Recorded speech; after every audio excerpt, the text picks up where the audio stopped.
Buahnya ikhlas itu antara lain jiwamu tenang. Kalau kamu fokusnya hanya Allah saja, yakinlah bahwa Allah tidak mungkin mengecewakanmu. Beda dengan yang lain. Kalau orientasimu Allah saja, jiwamu pasti tenang. Kalau jiwamu tenang, rohanimu kuat, mentalmu tangguh, tidak mudah terpengaruh. Kalau kamu rohanimu kuat, jiwamu tenang, istiqomah jadi mudah. Ini 2 minggu yang lalu kita membahas istiqomah ya. Berarti di antara tipsnya untuk bisa istiqomah apa? Ikhlaslah. Orang itu sulit istiqomah biasanya ketika ada motif lain dari kebaikan yang dilakukan. Misalnya kalian istiqomah sholat duha misalnya. Terus niatnya, kata guru saya Pak, sholat duha itu sekian hari, sekian puluh hari, nanti mesti ada rezeki datang tidak disangka-sangka, min haitsu la yahtasib. Oh, terus kalian istiqomah berbulan-bulan duha. Kamu tunggu mana ini rezeki yang min haitsu la yahtasib ini kok tidak muncul-muncul. Akhirnya terus kamu jadi malas lagi. Istiqomahnya putus-putus. Coba kemarin lillahi ta'ala saja lebih aman, lebih mudah istiqomah. Jadi memudahkanmu istiqomah itu ikhlas. Maka kebaikan apapun, ayo dinawaitui lillahi ta'ala. Lebih nyaman untuk jiwa kita, lebih mudah untuk kita istiqomah. Kemudian ikhlas itu bisa membuat yang mubah tadi jadi ibadah. Makan itu, kalau kita nawaitu lillahi ta'ala, biar saya kuat beribadah ya, yang semula mubah dia jadi ibadah. Kamu jogging pagi-pagi, jalan kaki, biar apa? Biar sehat Pak. Kalau saya sehat nanti saya ibadahku tambah berkualitas, tambah bangun malam kuat, tambah. Ini yang semula mubah saja dia bisa bernilai ibadah. Kamu ngopi itu kan mubah saja. Nah, kalau kamu bisa ngatur niatnya, saya ngopi ini biar kuat melek Pak. Kalau kuat melek, saya bisa tahajudnya bisa tidak terganggu oleh ngantuk bisa. Loh, niatnya ibadah. Bukan nonton sepak bolanya, tapi ibadahnya. Jadi yang mubah bisa jadi ibadah. Kalau ditempeli ikhlas lillahi ta'ala, untuk kepentingannya Allah, ujungnya tetap Allah saja. Kemudian bahkan keinginanmu untuk ikhlas, nawa itu ikhlas, itu sudah ada pahalanya sebelum dilakukan, bahkan sebelum tuntas pun sudah ada keutamaannya, ada pahala-pahala dari Allah. Niat baik saja itu kan sudah pahala. Ya niat yang baik itu kan ya niat lillahi ta'ala. Jadi sebelum dijalankan kebaikan itu masih dalam bentuk niat saja untuk Allah, itu sudah pahala, apalagi sudah dijalankan. Kemudian tentu saja ikhlas itu membuahkan pertolongan dan perlindungan Allah. Kalau ini sisi vertikal. Sisi horizontalnya apa? Membuat kita kuat, teguh saat ada kesulitan. Jadi makanya orang itu yang orientasinya Allah saja, kesulitan apapun tidak membuat dia gelisah. Nah itu seperti munajatnya Nabi waktu beliau dikejar-kejar di Taif, dilempari batu itu kan. Beliau bilang, in lam takun wadiban alayya fala ubali. Meskipun aku berdarah-darah seperti ini, ditolak oleh umatku sendiri, dikejar-kejar seperti orang gila, asal engkau tidak murka padaku ya Allah, aku tidak peduli. Oh ini berarti apa? Mentalnya kuat, teguh menghadapi persoalan. Kalau cuma tidak lulus ujian, terancam DO, tidak masalah. In lam takun wadiban alayya fala ubali ya Allah. Tapi kalau tidak lulusmu karena males, ya Allah marah. Jadi lakukan kebaikan semaksimal mungkin. Kalau hasilnya tidak seperti yang kamu harapkan, tidak masalah. Yang penting Allah ridho. Allah itu ridho karena engkau tidak nabrak aturan-aturan yang Dia tetapkan. Jadi ini buahnya orang ikhlas. Dari vertikal, horizontal, ke dalam, keluar, itu buahnya sangat positif. Latihanlah untuk jadi orang ikhlas. Baik, kita lanjutkan. Nah, sekarang muhasabahnya, ayo dicek. Dalam diri kita ini sudah ada kualitas ikhlas atau belum? Ini ada beberapa ciri. Kita ambil dulu ciri umum ya. Ini tanda-tanda kita sudah ikhlas. Yang pertama apa? Melakukan sebaik mungkin kebaikan termasuk ibadah meskipun sedang sendirian. Nah, ini berarti kita ciri-ciri orang ini ikhlas. Fokusnya Allah saja. Kalimat meskipun sedang sendirian ini penting. Karena kadang-kadang kita itu kalau pas banyak orang gayane, kalau ngimami suratnya panjang-panjang. Tapi begitu sendiri yo kulhu sama ina atau ina. Cowopet sholatnya. Itu ciri-ciri kamu ada riyaknya. Jadi biasanya kan begitu kita kalau ada banyak orang pamernya dikedepankan. Itu kemungkinan tidak ikhlas. Baik kalau pas banyak orang saja. Kalau tidak ada orang, aslinya kelihatan. Ini ciri-ciri belum ikhlas. Tidak lillahi ta'ala, masih karena orang. Yang kedua, masih mau mendengarkan nasihat atau petunjuk. Orang itu ketika ingin dekat dengan Allah, ingin perjalanannya lurus menuju Allah, itu biasanya takut salah jalan, takut tidak diridhoi Allah. Ini membuat dia tidak berhenti belajar. Ketika dia tidak berhenti belajar, ya dia terbuka terus untuk memperbaiki diri, biar tambah dekat dengan Allah, biar tambah dekat dengan Allah. Jadi cirinya orang ikhlas itu semangat belajarnya tinggi. Kenapa? Dia ingin lebih baik, lebih dekat terus pada Allah. Khawatir keliru, jangan-jangan mulutku saja yang lillahi ta'ala, tapi perbuatanku belum. Maka dia berusaha terus-menerus untuk belajar. Yang ketiga, orang ikhlas itu tidak ingin menonjol dan tidak suka dipuji. Ini mungkin mirip kita ya, cuma dibuang tidaknya.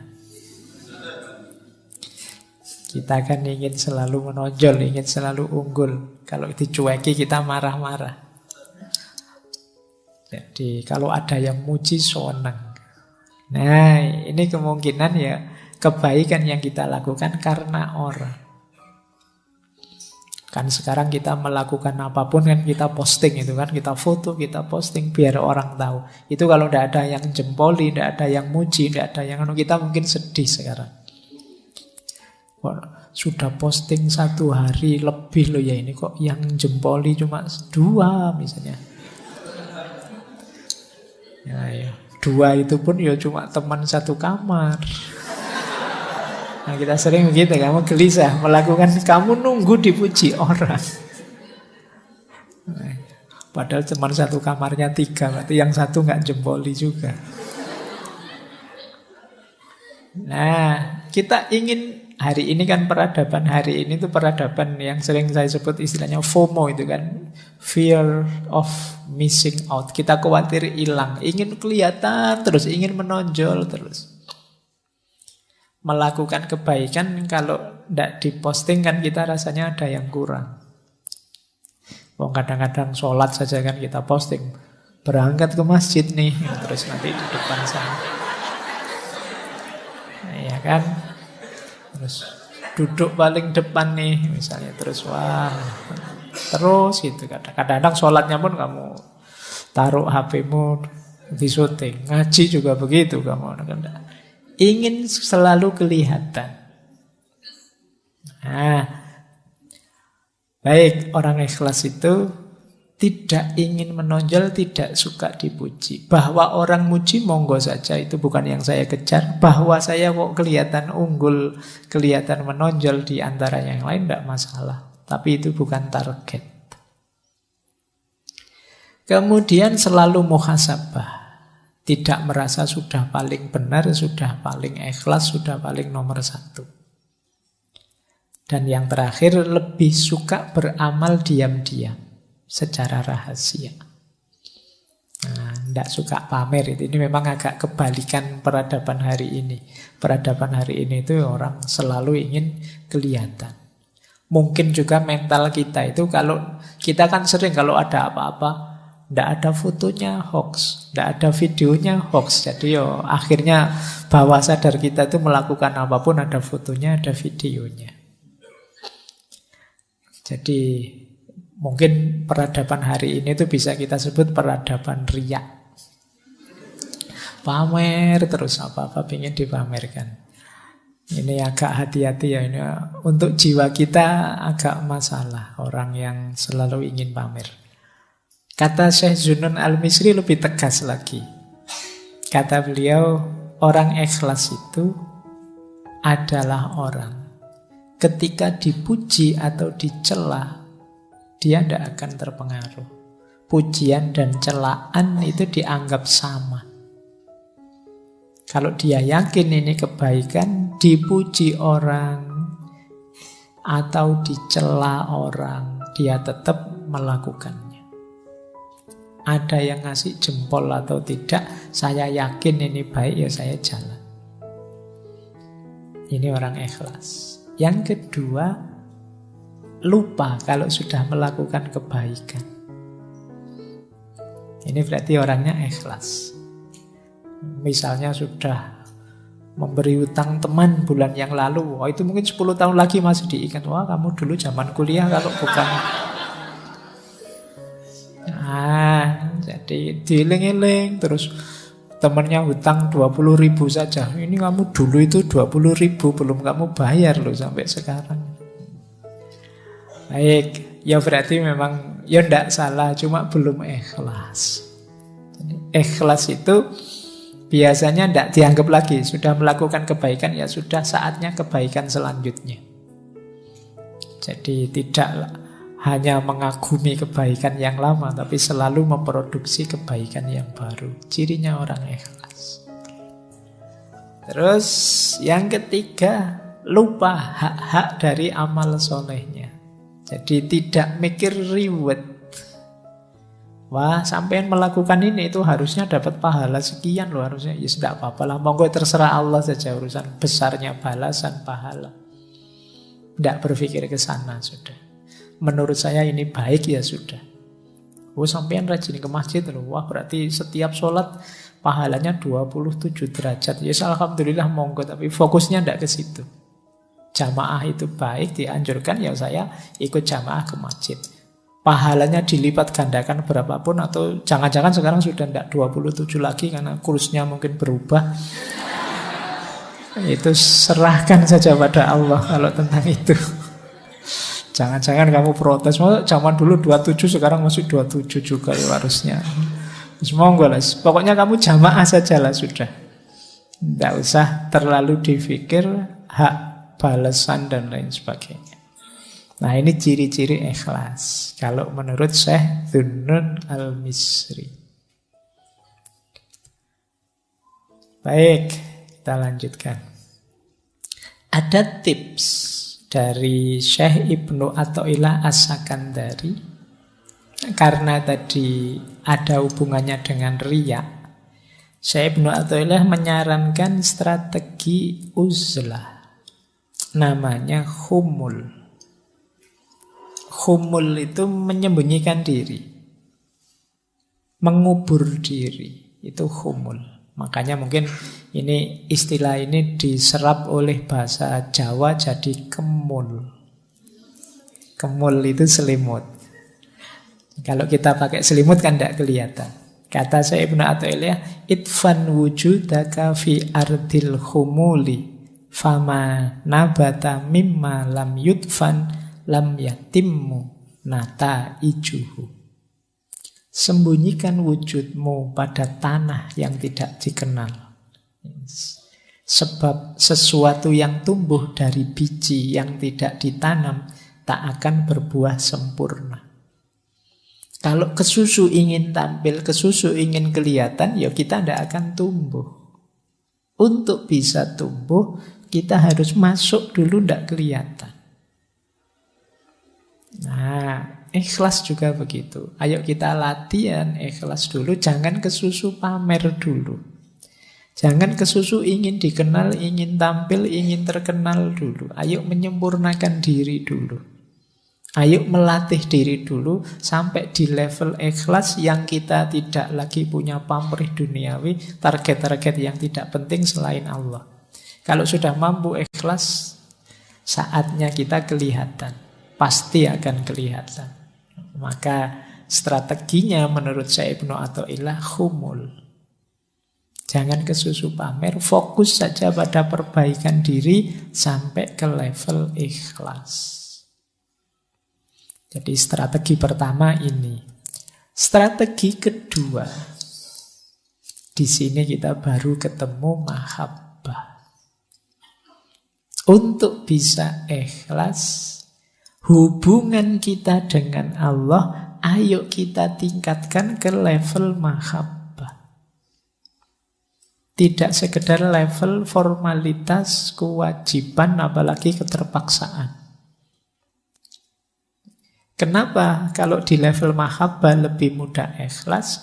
Karena dalam hubungan cinta, orang itu yang jadi fokus, yang jadi perhatian, yang jadi target keinginan itu hanya yang dicintai. Dalam cinta orang bahkan mengorbankan dirinya, egonya demi yang dicintai. Loh, ini kalau yang kita cintai Allah kan berarti hidup kita tadi ikhlas itu kan lillahi ta'ala, hanya untuk Allah saja, otomatis terpenuhi. Jadi begitu relasi kita dengan Allah adalah relasi cinta mahabbah, otomatis tanpa diminta hubungan kita dengan Allah jenisnya jenis ikhlas. Jadi ikhlas itu kan yang dalam mahabbah itu kan cirinya apa? Mahabbah itu unconditional, tanpa syarat. Orang yang benar-benar cinta itu kan kalau melakukan kebaikan untuk yang dicintai itu kan tanpa syarat. Tanpa aku cinta padamu asal engkau mau begini ya begitu, itu namanya belum cinta. Ini di sesi-sesi cinta sudah bolak-balik dijelaskan. Cinta yang sejati itu unconditional. Aku mau sama kamu asal IP-mu minimal 3,7 lah kalau masih. Nah, ini namanya tidak cinta.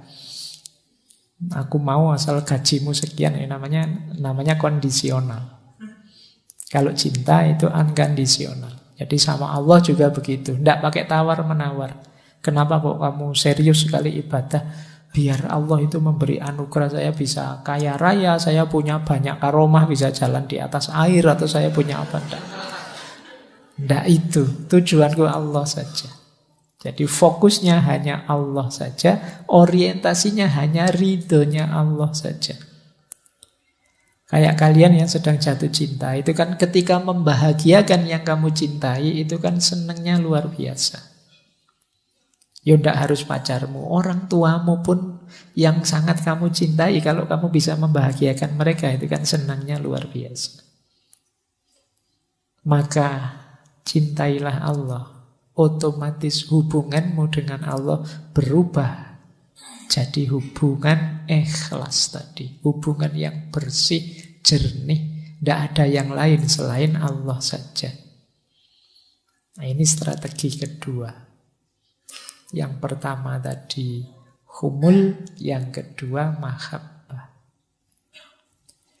Ada tips dari Imam Ghazali untuk meningkatkan mahabbah kita menuju mahabbahnya Allah, cinta pada Allah. Jadi ini kalau bahasa saya teori dari mahabbah menuju ikhlas.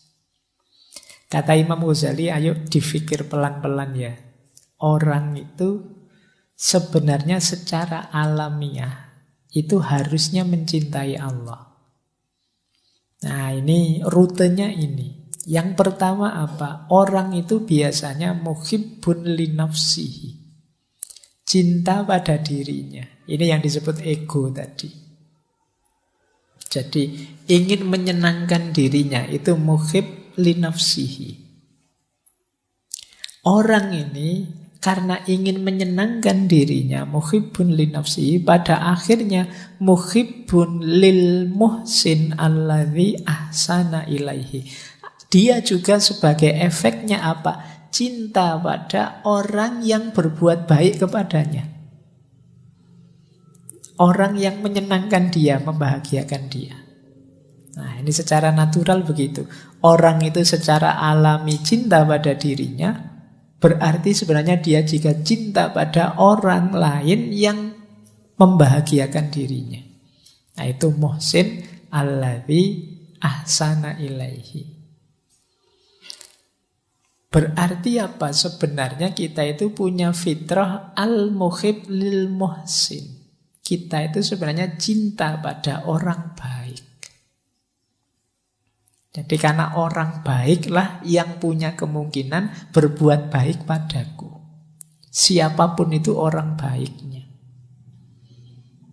Nah, kalau naik lagi satu level sebenarnya dari orang baik. Kenapa sih kok kita cinta pada orang baik? Karena dalam diri orang baik ada kebaikan. Berarti apa? Sebenarnya kita itu mencintai kebaikan.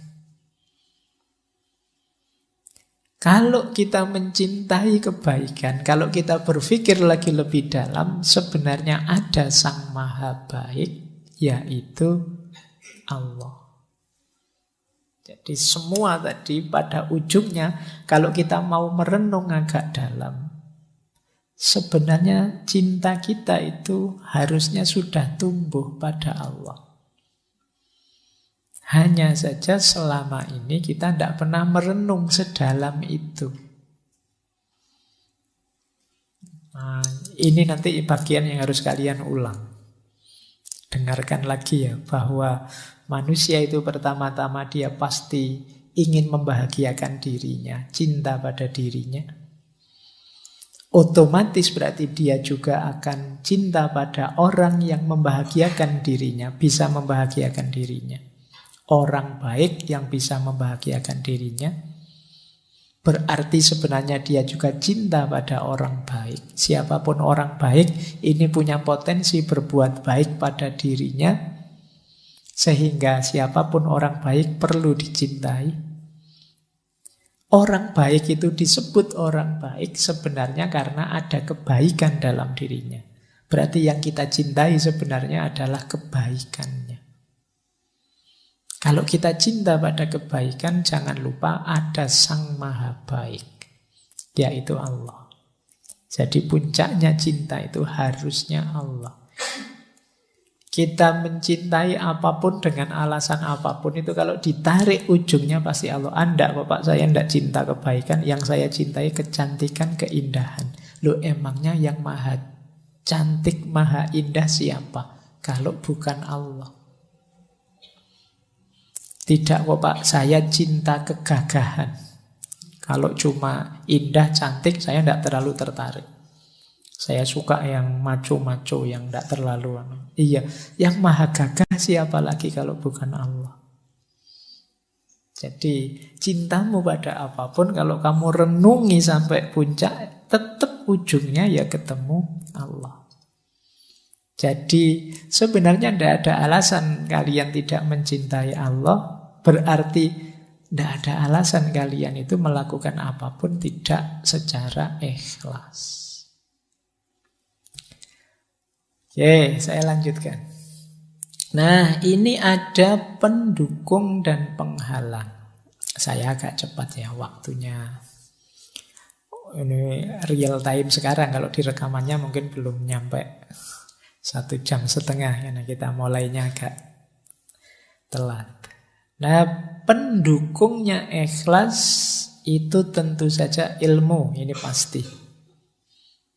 Tidak mungkin ikhlas bisa sempurna, utuh, utama tanpa kita paham apa itu ikhlas.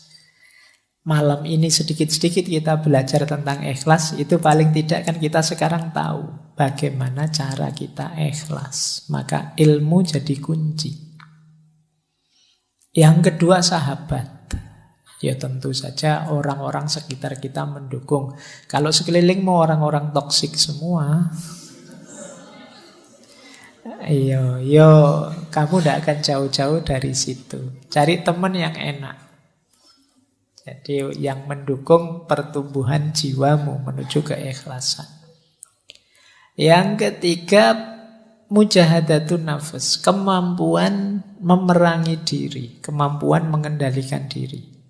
Semakin orang canggih mengendalikan dirinya, menguasai dirinya, semakin mudah nanti mengarahkan pada ideal-ideal hidup, termasuk keikhlasan. Yang keempat, jangan lupa isti'anatullah. Isti'anatullah itu kesadaran untuk minta pertolongan pada Allah. Jangan merasa sudah hebat, sudah bisa. Karena Allah lah yang membolak-balik hati kita. Yang kelima, sadar bahwa kita ini fana, dunia ini fana. Maka eman-eman pamrih amal baik kok hanya duniawi. Eman-eman pamrih amal baik kok hanya sukses sekarang. Hidup hari ini itu tidak segalanya. Jadi yang lebih hakiki besok setelah hidup hari ini. Nah, kesadaran ini akan memudahkan kita untuk ikhlas. Penghalangnya ikhlas tentu saja ada riya. Tadi dijelaskan ujub, merasa sombong, merasa besar, takabur, sombong, hasud. Selama masih ada kedengkian pada siapapun, sulit kalian ikhlas. Karena orang hasud itu targetnya bukan Allah, tapi hancurnya orang yang dia benci. Jadi ini hati-hati, karena hasud itu kalian ingin orang yang kalian benci hancur, kalian tidak sadar sebenarnya engkau sendirilah yang hancur. Karena kedengkianmu, kedengkian itu merusak dirimu. Makanya di surat Al-Falaq itu secara khusus kita diminta berdoa, berlindung dari orang-orang yang hasud. Wa min syarri hasidin idza hasad. Karena orang hasud itu bisa melakukan apapun yang merusak, bahkan merusak dirinya sendiri tidak masalah, asal orang yang dia hasuti juga rusak. Nah, ini merusak keikhlasan. Peradaban hari ini kan antara lain diwarnai follower dan hater. Nah, boleh kamu tidak suka, boleh kamu tidak cocok, tidak setuju dengan sesuatu, tapi semoga tidak nyampe pada level hasud ini. Kebencianmu membuat cita-cita hidupmu hanya kehancuran yang kamu benci. Dan yang terakhir, munafik. Munafik ini orang yang antara ideal dan realitasnya tidak nyambung. Tentu saja tidak mungkin bisa ikhlas orang yang munafik. Jadi ini pendukung dan penghalangnya. Saya lanjutkan. Nah, riya adalah bukti kita belum ikhlas. Nanti di kitab-kitab tentang ikhlas selalu dikaitkan dengan riya. Riya ini antitesisnya. Orang yang belum ikhlas berarti dia masih riya. Cirinya 4, kata Sayyidina Ali. Yang pertama apa? Males kalau sendirian, rajin jika banyak orang, tambah rajin kalau dipuji, males kalau sudah dicela, dikritik. Nah, ini kalian coba ya introspeksi ya. Kebaikan apa yang sudah kalian lakukan selama ini, ada ciri itu enggak? Kalau sendirian ogah-ogahan, begitu banyak orang kelihatan rajin. Kalau sholat sendiri 2 menit, kalau ngimami orang banyak bisa 8-10 menit. Nah, itu alamat ada unsur pamernya. Tambah rajin kalau dipuji, wah sampean kalau ngimami suaranya indah sekali. Wah besok tambah panjang suratnya. Males kalau sudah dicela. Begitu dikritik, besok disuruh ngimami, yang lain sajalah saya ada kekurangannya. Nah itu coba hati-hati dengan riya. Itu penghalang besar dari ikhlas. Ada uraian bagus dari Syekh Izzuddin Abdus Salam. Ini saya agak cepat. Tentang mengapa kok kita itu mudah riya. Kata Syekh Izzuddin, nafsu kita itu punya kesadaran bahwa semua manusia, apakah itu orang baik, orang tukang maksiat atau raja, itu kan menghormati, memuji, senang dengan orang soleh. Bahkan mereka rela mengorbankan harta dan jiwa demi mengabdi pada orang-orang soleh. Menyadari hal ini, hawa nafsu kita terus mendorong kita pura-pura jadi orang soleh. Biar dicintai, biar dihormati, biar diberi status tinggi oleh orang-orang. Jadi ini nafsu.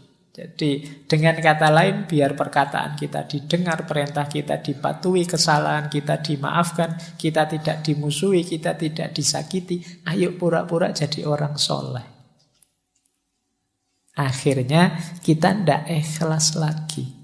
Wah enak ya kelihatan jadi ustadz itu, followernya banyak, nanti butuh apa-apa followernya yang menyediakan. Nanti kalau dikritik yang lain yang jawab, dia tidak usah ngapa-ngapain. Kalau dia kemana-mana diajak foto, disalami, wah saya tak gaya kayak gitulah misalnya.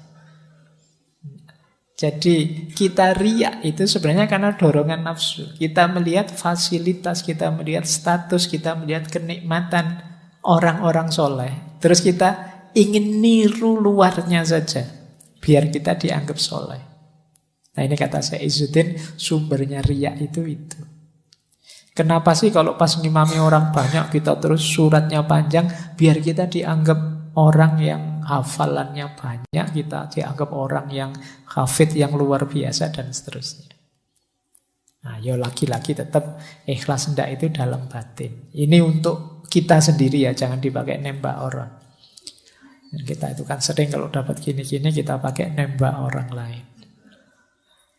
Oke, nah ini saya bacakan cepat. Kita sering terjebak di sini. Termasuk riya adalah pertama apa?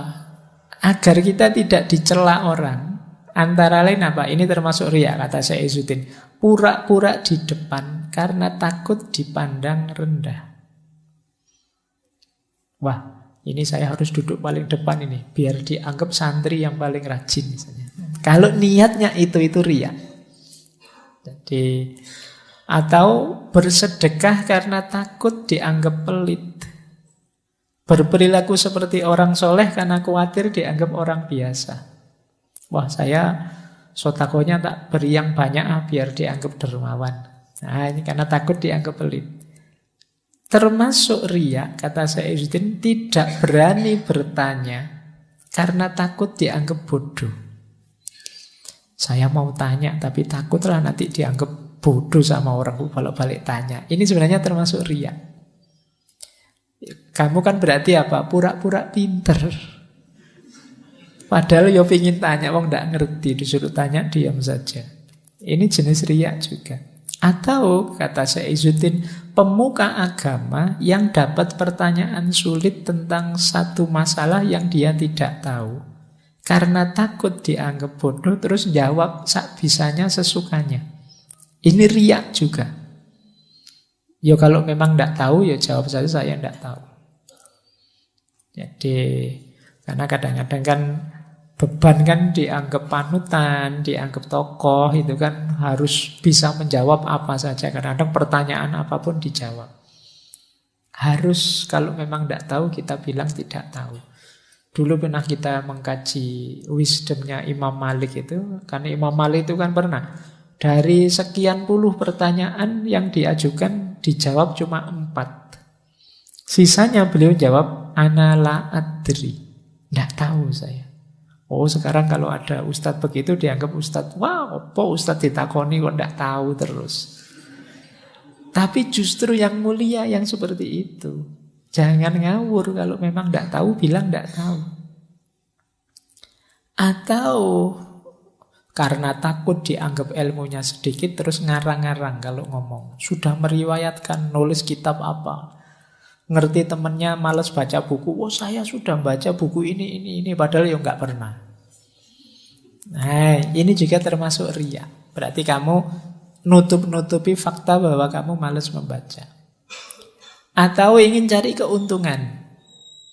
Misalnya ketemu orang yang ingin dimintai bantuan terus kita pura-pura jadi orang baik, orang soleh. Nah, biasanya kalau sedang mau utang itu kan kamu ngomongnya halus, enak biar kelihatan. Nah, ini jenis riya. Oh, aslinya kamu tidak ramah tapi kalau ada perlunya jadi ramah sekali. Ini jenis riya. Atau pura-pura jadi orang baik biar tidak ditinggal teman.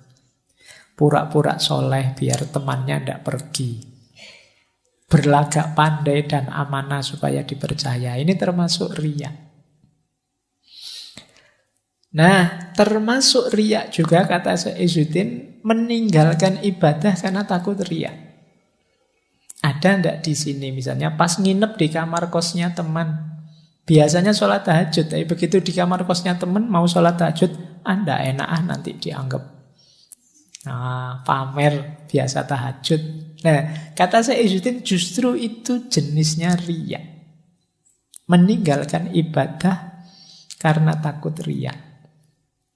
Kalimatnya Syekh Izzuddin, setan menghasutmu untuk meninggalkan ibadah. Kalau hasutan itu gagal dan engkau tetap ibadah, setan akan membisikkan riya untuk merusak ibadahmu. Jadi oleh setan itu kita dilarang ibadah, kok masih tetap ibadah? Kita diwas-wasi dengan riya. Kok kita bisa? Ndak, saya ndak riya lillahi ta'ala. Setan terus ngasih was-was lagi loh. Meninggalkan ibadah untuk menghindari riya itu lebih baik daripada beribadah tetapi riya. Nah itu tadi akhirnya kalian yang biasanya puasa karena di tempatnya teman, sudahlah ndak usah puasa saja, nanti kelihatannya kok kayak pamer. Ini juga riya. Jadi beribadah, tidak beribadah karena takut riya, itu termasuk riya. Kata Syekh Izzuddin, itu dustanya setan. Meninggalkan ibadah karena takut riya, itu bukan ikhlas. Jadi ikhlas itu beribadah karena Allah saja, bukan karena manusia.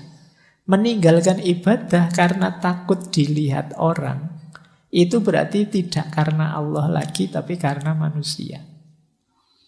Meninggalkan ibadah karena takut dianggap Allah, kamu anak soleh ya, kamu sok anu lah. Karena takut label-label dari orang, ini juga jenis riya, kata Syekh Izzuddin. Jadi ikhlaslah lillahi ta'ala. Pokoknya full semuanya karena Allah saja, tidak karena macam-macam. Baik. Nah, ini menarik. Kita akhiri sesi malam hari ini dengan pendapatnya Syekh Abu Syu'aib Sholeh Ar-Rusti As-Susi. Kata beliau, puncaknya ikhlas justru mengikhlaskan rasa ikhlas. Mengikhlaskan rasa ikhlas itu hati-hati. Orang yang merasa sudah ikhlas, perasaanmu bahwa kamu sudah ikhlas, itu bisa saja menggelincirkanmu jadi ujub atau takabur. Ujub itu merasa diri sudah hebat. Takabur itu sombong. Jadi merasa diri lebih tinggi dari yang lain. Jadi alhamdulillah saya sudah ikhlas. Tidak kayak teman-temanku itu masih tujuannya dunia. Nah, rasa ikhlas ini Akhirnya justru jadi penghalang terakhir. Jadi, loh Pak, kalau begitu gimana kalau kita sudah ikhlas lillahi ta'ala, bersyukurlah bahwa ikhlas itu dianugerahkan oleh Allah padamu. Jadi bukan jasamu, bukan karena dirimu.